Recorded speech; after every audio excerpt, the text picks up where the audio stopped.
সম্মানিত দর্শক, মাছ চাষি ও মৎস্য উদ্যোক্তা বন্ধুগণ, আসসালামু আলাইকুম।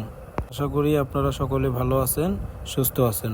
আপনাদের সকলকে স্বাগতম জানাই নাইম মৎস্য খামারের নতুন আরও একটি ভিডিওর মাধ্যমে। আমাদের দেশের লাল রুই মাছের চাষ অনেকের কাছেই এখনও নতুন। শৌখিন মাছ চাষি ভাইয়েরা বর্তমান সময়ে এই মাছগুলো চাষ করে আসছেন।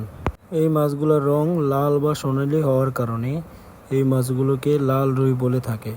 এটি হলো একটি রুই জাতীয় মাছ। আমাদের দেশে পুকুরে এই মাছ চাষ করা হচ্ছে। এই মাছগুলো একক বা মিশ্রভাবে চাষ করা যায়। এই লাল রুই মাছগুলো আপনি যে কোনো মাছের সাথে মিশ্র চাষ করতে পারবেন। এছাড়াও শৌখিন মাছ হিসাবে চাষ করতে পারেন লাল বা সোনালী রঙের রুই মাছগুলো। এই লাল রুই মাছ চাষ করার ক্ষেত্রে অন্য সকল মাছের মতোই পুকুর প্রস্তুত করে এই মাছগুলো ভালো মানের পোনা আপনারা মাছ ছাড়তে পারেন।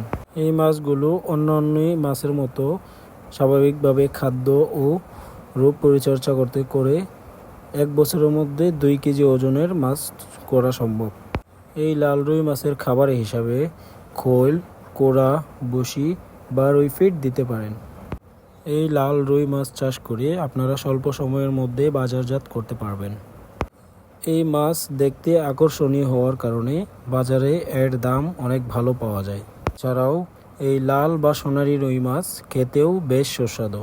আমাদের বাংলাদেশে এই দিন দিন এই লাল রুই মাছের চাষ অনেক বেড়ে চলেছে, কারণেও বাড়ছে এই মাছের পোনার চাহিদা। আপনাদের সেই চাহিদার কারণেই আমরা নিয়ে আসছি এই মাছের পোনা। অল্প সময়ের জন্য আমাদের হ্যাচারিতে রয়েছে বিভিন্ন সাইজের পোনা। এর চাহিদা অনুযায়ী পোনা আমাদের কাছ থেকে সংগ্রহ করতে পারবেন। তাছাড়াও রয়েছে আমাদের কাছে বিভিন্ন মাছের পোনা। নিতে চাইলে অবশ্যই আমাদের সাথে যোগাযোগ করুন এবং যে কোনো পরামর্শের জন্য আমাদের সাথে যোগাযোগ করতে পারেন স্ক্রিনে দেওয়া নাম্বারে। তো দেখা হচ্ছে নতুন আরেকটি ভিডিওর মাধ্যমে। ততক্ষণ সবাই ভালো থাকবেন, সুস্থ থাকবেন। আসসালামু আলাইকুম। আল্লাহ হাফিজ।